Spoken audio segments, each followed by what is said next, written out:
a young entrepreneur, how did you manage to, or how do you control such kind of spending? How can they learn from you? Maybe you have something to share on that. Yeah. Okay, thank you very much. I'll try to share this in two different dimensions. The first one is by trying to query directly to us. I'll start by querying to us here if we really understand one of the most difficult secret of businesses.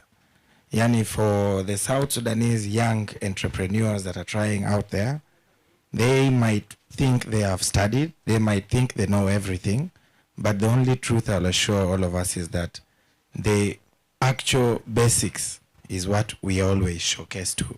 But the truth and the truth behind the reality is never taught. So I'll just dwell into the secret of business as far as finances are concerned. You know, the most difficult secret in business, or the one secret that I've adopted for myself, is the basis of financial discipline. Financial discipline cuts across your personal behavior to how you retaliate when you see money. Yeah. Most of us here, or all of us here, deal every day with money. The question is, who amongst us here has never borrowed? Or who currently is sitting amongst this crowd without a small loan not in the name or the terms of the bank? The bank is a very tricky institution that we'll dwell so much into later at my business perspective to show you. He promised us loans, but he later on changed and assured us that it's a very, very tedious process. So it's literally impossible.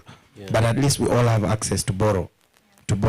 How many of us here currently sit here and have not borrowed anything from anybody, and we are clean? Then you do not deserve to be here. You do not deserve to be here. Why? Reason being, there is no survival without borrowing. All businesses, talk of Dangote, talk of the guys of Microsoft, talk of anybody, Bolmel, everybody, you know that he's successful out there. These are people who survive on loans, they survive on mortgages, and these are all terms used for borrowing.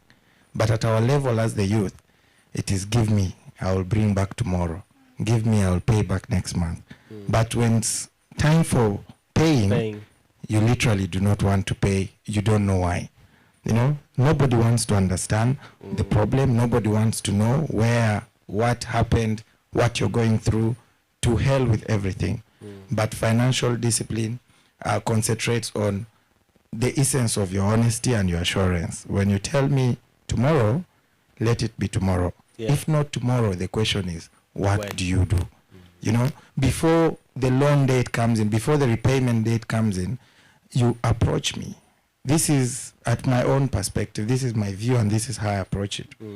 Because I live with loans every day. I live with borrowing every day. We are out there in the market. We need stock. We are having the bars and the restaurant. In the bar business, you do not get money, buy beer, and sell it. You go, you have to talk to that person, take his beer, sell it. Then tomorrow, bring his money, give him, and remain with the profit. That is just the essence of business. Without borrowing, you can't. The same thing with the bank. Give me money, I take it. Put it in your business within the specific period of time. Return it. The balance is yours. And this is the secret of growth. So we've really, really grown over the last 5 years in the most tremendous and most difficult economical times, literally in the world, because of the techniques of how to handle or how to deal with financial institutions. I will give a scenario like I told you about the bank, how the banks are operating today. You know, the dynamics are changing in how we are doing businesses. And if you look at our current economy, everybody knows here 90-80% is being supported literally by the foreigners. The question is why or how? I'll give you an assurance that all these foreigners that are beating us in our businesses have the advantage of what we call foreign direct investment. Yani they are coming. Pyramid is bringing money from outside and investing it in the structure called pyramid. bringing that same money, investing it in the staffs that you're seeing, the Kawajas and everybody. Radisson Blue is doing the same. Name them, all these foreign investments. They are really, really relying on their personal abilities and capabilities to bring in money from outside and inject it here. Why? Because it's a very easy system to bring in money into South Sudan. So they have that advantage. The question is, where do you leave us, the locals, us, the indigenous, who are totally reliant on our small market and small individuals? So you find out we are being outcompeted. When you look at Bros Hotel sits as the first and most successful hotel over the past period during or before the independence. This is the hotel that you would sleep in a tent. There was no permanent structure.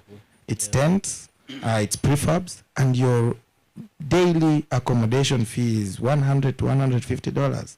Today I'm sitting as the managing director, but when I meet the generals and those who had the privilege to sleep in Bros Hotel, they tell me, your father, he really tortured us.